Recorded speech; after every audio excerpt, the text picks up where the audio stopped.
Isaías 28. Juicio sobre Samaria. Ay de la corona de soberbia de los ebrios de Efraín, y de la flor caduca, de la hermosura de su gloria, que está sobre la cabeza del valle fértil de los aturdidos por el vino. He aquí, Jehová tiene uno que es fuerte y poderoso, como turbión de granizo, y como torbellino trastornador, como ímpetu de recias aguas que inundan. Él derriba a tierra con una mano. Con los pies será pisoteada la corona de soberbia de los ebrios de Efraín, y la flor caduca de la hermosura de su gloria, que está sobre la cabeza del valle fértil. Será como la fruta temprana de la higuera, la que precede al verano, la cual apenas la ve el que la mira, se la traga tan luego como la tiene a mano. En aquel día Jehová de los ejércitos será por corona de gloria y diadema de hermosura al remanente de su pueblo, y por espíritu de juicio al que se sienta en juicio, y por fuerzas a los que rechazan en la puerta a los atacantes. Pero también estos desvarían con el vino, y con el licor se entontecen.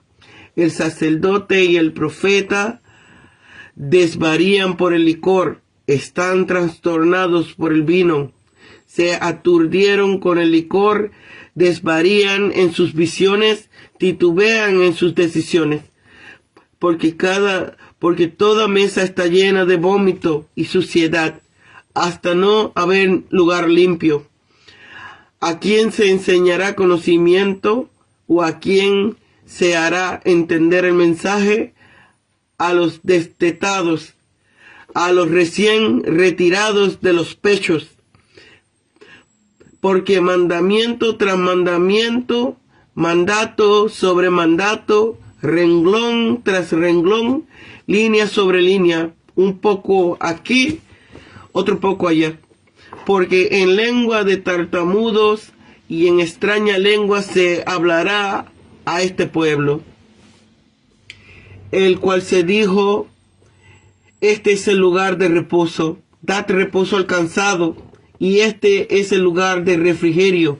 Mas no quisieron escuchar. La palabra pues de Jehová les será mandamiento tras mandamiento, mandato sobre mandato, renglón tras renglón, línea sobre línea, un poquito allí, otro poquito allá, de modo que vayan a caerse de espaldas y sean quebrantados, caigan en la trampa y queden apresados. Por tanto, vosotros los burladores, los falsos trovadores de este pueblo que están en Jerusalén, oíd la palabra de Jehová. Por cuanto habéis dicho: tenemos hecho un pacto con la muerte, e hicimos un convenio con el Seol. Cuando pase el turbión del azote, no llegará a nosotros, porque hemos puesto nuestro refugio en la mentira, y la falsedad nos esconderemos. Por tanto, Jehová el Señor dice así: he aquí que yo pongo en Sión por fundamento una piedra probada, angular, preciosa, de cimiento estable. El que crea en ella no vacilará.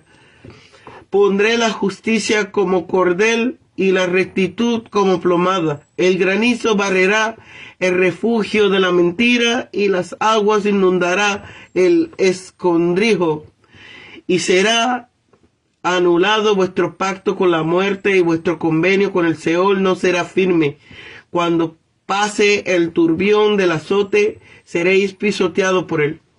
Tantas veces como pase, os arrebatará, porque mañana tras mañana pasará de día y de noche, y será un terrible espanto el entender el mensaje. La cama será corta para poder estirarse, y la manta estrecha para poder envolverse, porque Jehová se levantará como en el monte Perasim, como en el valle de Gibeón se enojará para hacer su obra, su extraña obra, y para realizar su tarea, su extraña tarea. Ahora pues, no os burléis para que no se aprieten más vuestras ataduras, porque una destrucción ya determinada sobre toda la tierra he oído del Señor, Jehová de los ejércitos. Estad atentos y escuchad mi voz. Atended y oíd mi dicho. El que era para sembrar, arará todo el día. Romperá y quebrantará los terrones de la tierra. Cuando ha igualado su superficie, no derramará el eneldo, siembra el comino, pone el trigo en hileras y la cebada en el lugar señalado, y la avena en su borde apropiado, porque su Dios le instruye y le enseña lo recto, que el eneldo no se trilla con trillo, ni sobre el comino se pasa rueda de carreta, sino que con un palo se sacude el eneldo, y el comino con una barra. Se triturará el grano, no lo triturará para siempre, y aunque haga pasar sobre él con ruido las ruedas de sus carretas y los cascos de sus caballos, no la aplastará. También esto salió de Jehová de los ejércitos, maravilloso en sus designios y grandioso en sabiduría.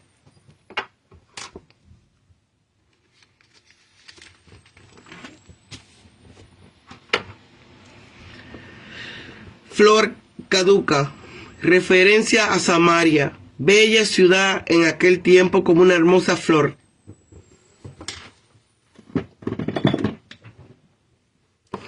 Situada sobre montes y rodeada de terrones, ofrecía el aspecto de una corona para los asirios, que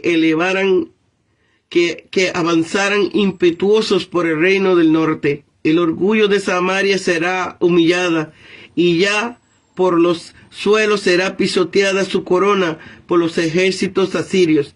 La belleza de sus valles se marchitará por sí misma. En su propia hermosura llevará el principio de su corrupción, pues será como la fruta temprana de la higuera, que excita el apetito del viandante. Al ser fruto temprano, será tanto más estimado, el asirio no tardará en echarle mano y devorarlo. Ebrio de Efraín, los que son vencidos por el vino, son vencidos por Satanás, y no hay esclavitud mayor en el mundo que el beber excesivo. La salud se arruina, los hombres son quebrantados en su trabajo y en su patrimonio, y sus familias son arruinadas, sus almas peligran de ser desechadas para siempre, y todo simplemente por satisfacer una lujuria vil. Flor caduca, próxima a la ruina y a perder su orgulloso esplendor. Los palacios de Samaria eran famosos por sus labores de marfil y por su fastuosidad. La corrupción moral consiguiente al periodo de prosperidad debido a Jeroboam colmó a su colmo pocos años antes de su ruina. La dinastía se sucedieron con rapidez increíble, porque no había más ley que la fuerza y la espada. Fruta temprana de la higuera. Samaria sería la primicia de la conquista de los asirios en Palestina, remanente, heredero de la promesa de rehabilitación y núcleo de restauración nacional en los tiempos mesiánicos. Pero también estos. Con estas palabras el profeta comienza la segunda parte del discurso y pasa de Efraín a Judá. Los judíos no estaban menos dominados por el vino que los efraimitas, en especial los gobernantes de Judá, oponiéndose duramente a la ley de Dios, que prohibían que los sacerdotes tomaran vino fuerte cuando realizaban oficios sacerdotales, y esto bajo pena de muerte. Estos sacerdotes se hallaban ebrios incluso en el medio de sus visiones sagradas y cuando pronunciaban sentencias judiciales. De manera semejante también Miqueas acusa a los profetas y a los sacerdotes de ser borrachos. Desvarían con el vino. Es decir, muchos de los de Judá también hay ebrios en Jerusalén, como los hay en Efraín. En Judá se hallan los pecados de Efraín, pero no la ruina de Efraín. Hay dos circunstancias que agravan el pecado de este contexto. Uno era culpable de este pecado, los que por su cargo debían servir de ejemplo a los demás. El sacerdote y el profeta en el vino han quedado anegado el prestigio del oficio. Los sacerdotes debían observar templanza por la dignidad que el sacrificio requería. Los profetas eran equiparados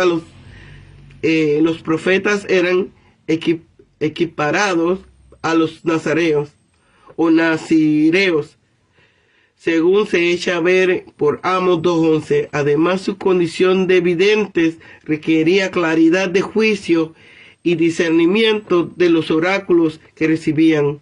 Todo lo que era perturbado por el abuso del licor. ¿Y con quién iban a representar a otros por aquello mismo que ellos eran culpables? 2. Las consecuencias eran sumamente perniciosas. ¿A quién se enseñará conocimiento? Los acusados, los sacerdotes y los otros profetas se mofan del profeta Isaías, de este intolerable moralista. Son ya mayores, son libres y no necesitan que él les dé ningún conocimiento. Nadie que les haga comprender el mensaje. Ellos conocen desde antiguo a dónde quieren llegar el profeta. Es que son unos niños de pecho que acaban de ser destetados, como si necesitaran tutores que le guíen. Extraña lengua.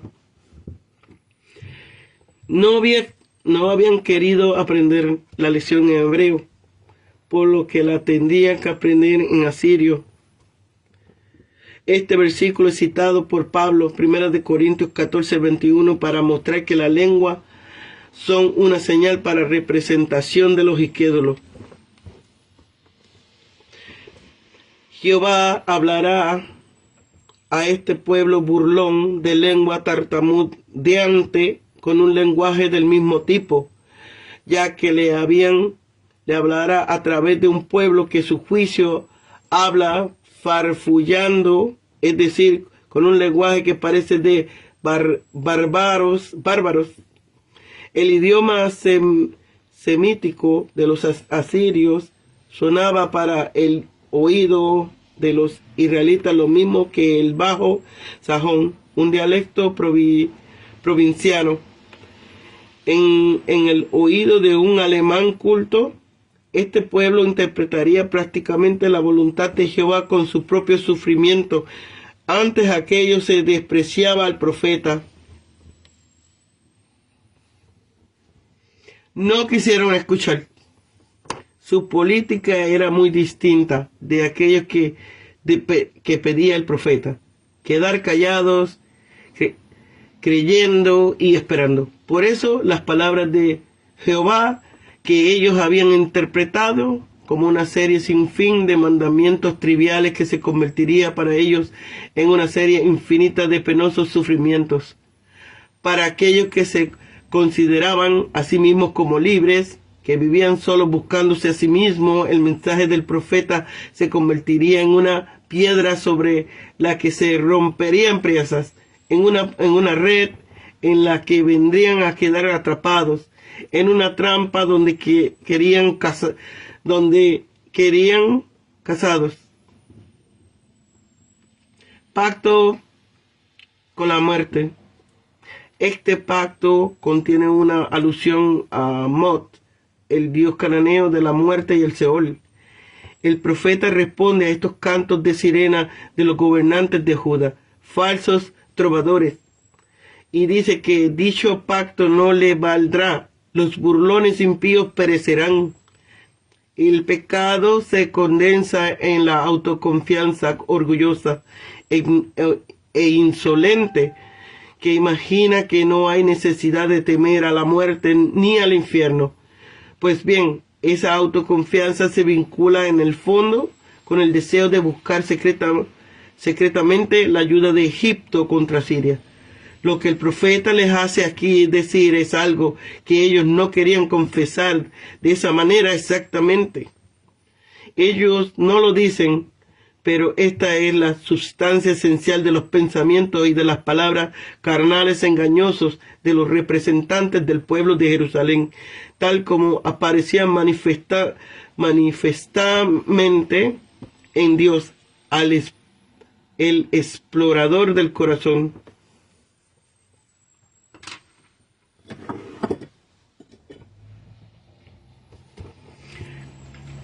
No llegará a nosotros.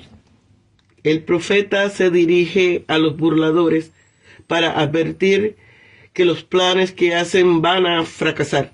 Ellos están seguros de que el azote asirio no les llegará, pues el pacto que ellos proyectan con Egipto es una medida política tan segura que es como un pacto con la muerte. No van a morir violentamente a manos de los asirios, sino en buena edad y en su lecho. Si estamos en paz con Dios, entonces tenemos de veras un buen pacto con la muerte, pues no os dañará, es nuestra. Pero pensar que podemos pactar con la muerte y tenerla por amiga mientras estamos enemistados con Dios por nuestros pecados es mayor absurdo. Fundamento. Jehová será el arquitecto de la reconstrucción de Israel. Esta reconstrucción está profetizada a 3 niveles. En el futuro próximo se aplica la reforma del piadoso rey Ezequías. En la dispersación actual al Mesías Salvador. Como puede ver por la cita del versículo 16 se hace, pero esta piedra, el Mesías Rey, es también la fundación del reino mesiánico. Piedra aprobada. Esta piedra no es la soberanía davídica actual del tiempo del profeta, sino la verdadera semilla de David, que aparece en Jesús. Romanos 9:33. Esta es una piedra vinculada con Dios, ya que es Isaías 8:14, el profeta presenta el mismo Jehová en figura de piedra. Pues bien, esta descripción única y majestática hace totalmente imposible que esta piedra pueda aplicarse al rey Ezequiel o a otros personajes de aquel tiempo. Todos aquellos que han logrado escaparse de la ira de la destrucción, incluso bajo el Antiguo Testamento, han estado sobre esta piedra. Esta piedra será el baluarte de la fe en medio de la gran crisis suscitada al acercarse a las calamidades asirias, de manera que la fe será condición y fundamento de vida. Perasim, Gibeón, le sucederá lo que le sucedió a los filisteos cuando David destruyó su ejército en Baal Perasim, o como en ocasión cuando les fue haciendo huir desde Gabaón hasta Gezer.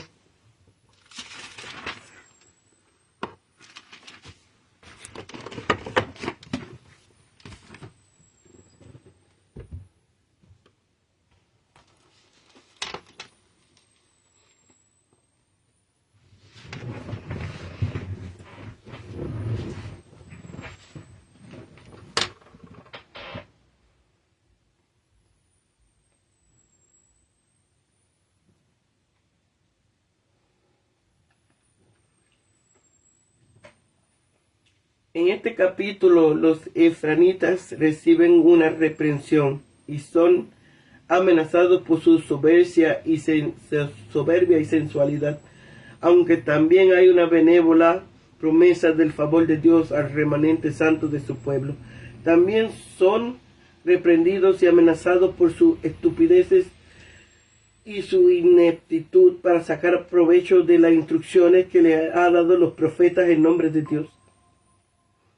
Los gobernantes de Jerusalén son reprendidos y amenazados por su insolente desprecio de los juicios de Dios.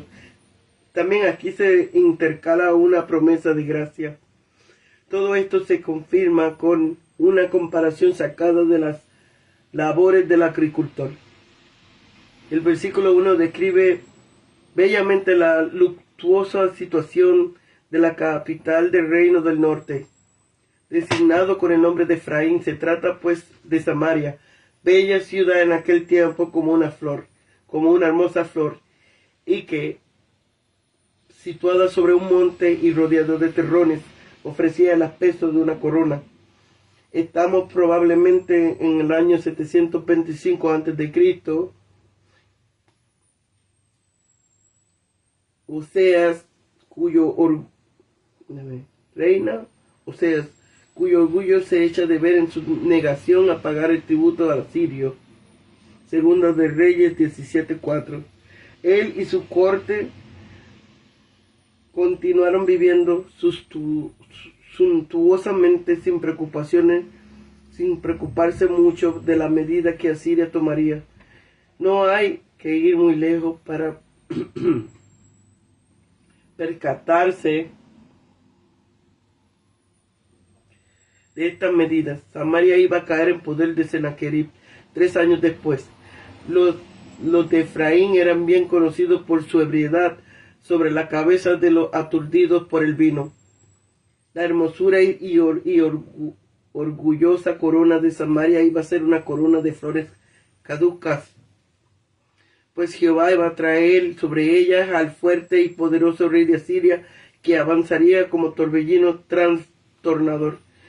Para los asirios que avanzaran impetuosamente por el reino del norte, el orgullo de Samaria será humillado, ya por los suelos será pisoteado su corona por los ejércitos asirios. La belleza de sus valles se marchitará por sí misma, en sus propia hermosura llevará el principio de su corrupción, pues será como la fruta temprana de la higuera, que excita el apetito del viandante al ser fruto.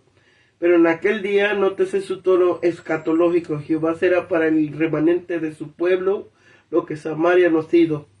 Obsérvese los contrastes. Samaria es la corona de soberbia, Jehová será corona de gloria. Samaria es flor caduca de la hermosura de su gloria, Jehová será diadema permanente de hermosura. Samaria está en manos de aturdidos por el vino, y Jehová será por espíritu de juicio al que se sienta en juicio, sin que el vino le turbe el razonamiento ni la decisión de hacer justicia. Recordemos por este tiempo este reinado en Judá, el piadoso Ezequiel. El asirio tiene bastante con una mano para echar por tierra a los que ebrios por el vino son débiles, para ponerles resistencia. Pero Jehová será por fuerza a los que rechazan en las puertas a los atacantes. Pero tampoco Judá está sin defecto. También estos desvarían con el vino. Muchos de los de Judá. También hay ebrios en Jerusalén, como los hay en Efraín. En Judá se hallan los pecados de Efraín, pero no la ruina de Efraín. Hay 3 circunstancias que agrava el pecado. Era culpable de este pecado, por su cargo debían servir de ejemplo.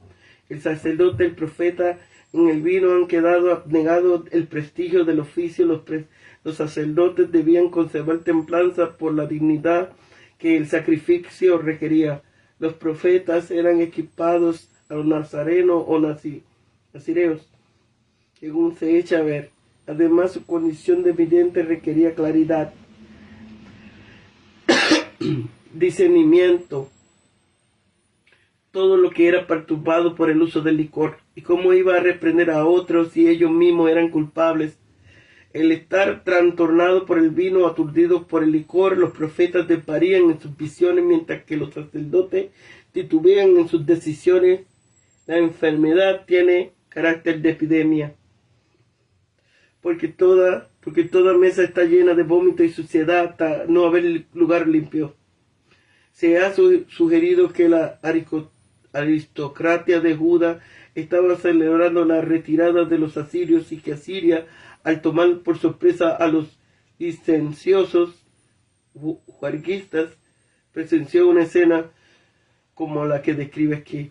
El profeta se queja aquí de la estupidez de este pueblo que no se deja instruir. Sus profetas sacerdotes estaban para enseñar el conocimiento de la voluntad y para hacer entender el mensaje. Esta es la forma con que trata Dios con los hombres a fin de iluminarles primero la mente con el conocimiento de la verdad y así ganarles los sentimientos e inducir la voluntad a observar sus leyes. Pero aquí la pregunta del versículo 9 las hace los propios juarguistas que se burlan del profeta y le dicen que ya no son niños para que le vayan con sus enseñanzas propias de la escuela primaria. En su burla, estos rebeldes imitan la forma con que se enseñaba la ley a los niños que eran llevados de los pechos al libro. Pues entre los judíos las madres criaban así a los niños hasta que tenían unos 3 años. Cuando estaban ya casi listos para ir a la escuela, esta enseñaba primaria. Era precepto sobre precepto, línea sobre línea, un poco aquí, un poco allá. En los labios balbuceantes de estos borrachos, el hebreo de este versículo sonaba como el burlón recital de una canción de cuna. El profeta responde a esta burla con una sarcástica imitación de sus balbuceos de ebrio, a la vez que le predice el castigo que van a sufrir de manos del conquistador asirio, porque con los labios balbuceantes y en lengua engañan, extranjera, difícil y dura, se hablará a este pueblo. No había querido aprender la lección en hebreo, pero la tendrán que aprender en asirio. Este versículo es citado por Pablo en 1 Corintios para mostrar que las lenguas son una señal para reprensión de los incrédulos. Los sinceros adoradores judíos habían de hallar en Jerusalén morada especial de Dios, lugar de reposo y de refrigerio.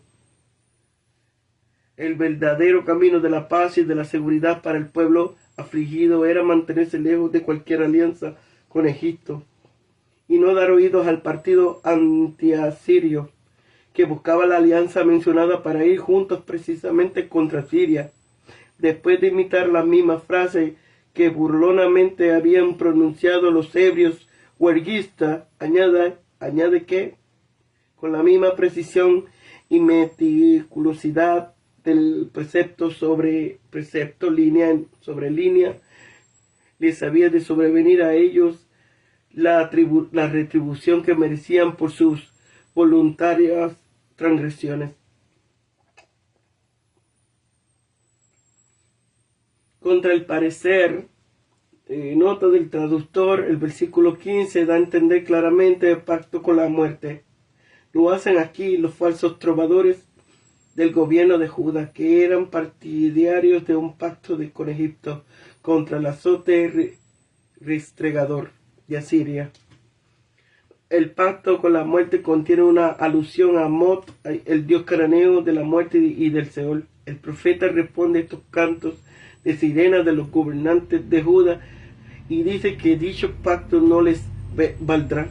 Los burlones impíos perecerán, solo se salvarán quienes sinceramente se adhieren al Señor. El profeta se dirige a los burladores que han mencionado con anterioridad también y para advertirle que los planes que hacen van a fracasar. Ellos están seguros de que el azote asirio no les llegará, pues el pacto que ellos proyectan con Egipto es una medida política tan segura que es como un pacto con la muerte. No van a morir violentamente a manos del asirio, sino en buena edad y en su lecho. Si estamos en paz con Dios, entonces tenemos de veras un buen pacto con la muerte, pues no nos dañará, es nuestra. Pero pensar que podemos pactar con la muerte y tenerla por amiga mientras estamos enemistados con Dios es absurdo.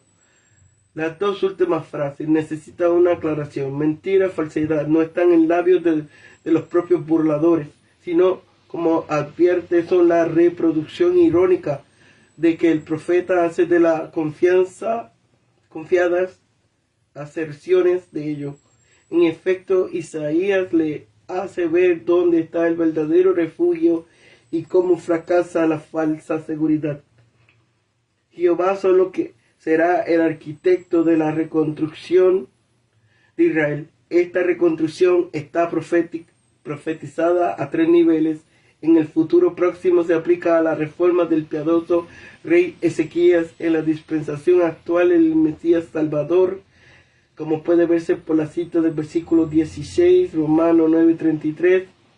Pero esta piedra del Mesías Rey está también la fundación del reino mesiánico. Deuteronomio 2:34. Esta piedra, dice el profeta, que es angular, probada y preciosa. El Mesías es una buena prueba angular del fundamento. En su expiación, una piedra probada, en sus tentaciones, y una piedra preciosa de mucho valor en su relación con su pueblo. Jehová mismo es el que pone esta piedra. La construcción hebrea del versículo elíptica se ha traducido así: mirad, yo soy el que he puesto una piedra. La forma intensiva del verbo hebreo yisad da a entender que Dios pone la piedra muy firme, de cimiento estable, como dice después el versículo. El mismo Dios que pone el cimiento estable construirá también el resto del edificio, pues por eso se menciona el cordero y la plomada. Así será todo justo y recto, no sin antes barra a Dios por medio de la agencia que va a emplear en la destrucción los falsos cobijos en que confían los escarnecedores. Pero el creyente no se apresurará, es decir, no se alarmará ante las circunstancias adversas, sino que permanecerá firme en su fe, por mucho que se desmorone la realización. En cambio, a los escarnecedores se les hace ver que el azote del que se cree a salvo no solo les va a llegar, sino que los va a pisotear. De este modo serán anulados. El mismo vocablo que significa espiar o borrar vuestro pacto con la muerte y vuestro convenio con el Seol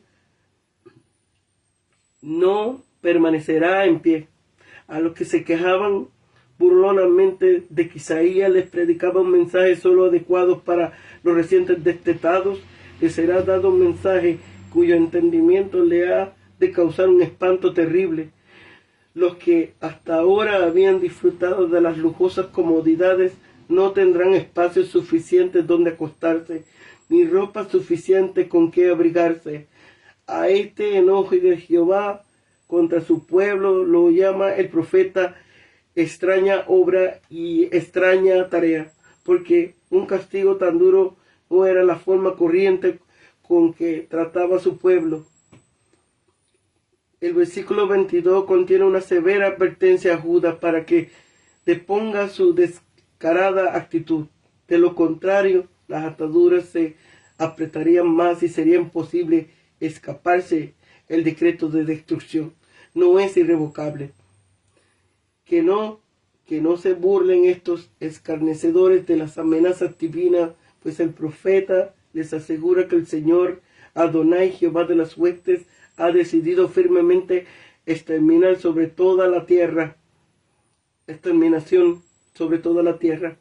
y creen ellos que van a escapar impunes. Esta parábola, como muchas de las parábolas de nuestro Salvador, están tomadas del oficio de agricultor, va precedida de una solemne llamada a prestar atención. La parábola está lo suficientemente clara.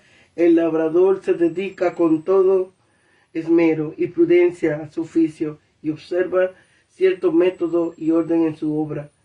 En el arar y sembrar, el que arra para sembrar, arará todo el día, estará continuamente abriendo y rastrillando los terrones de la tierra.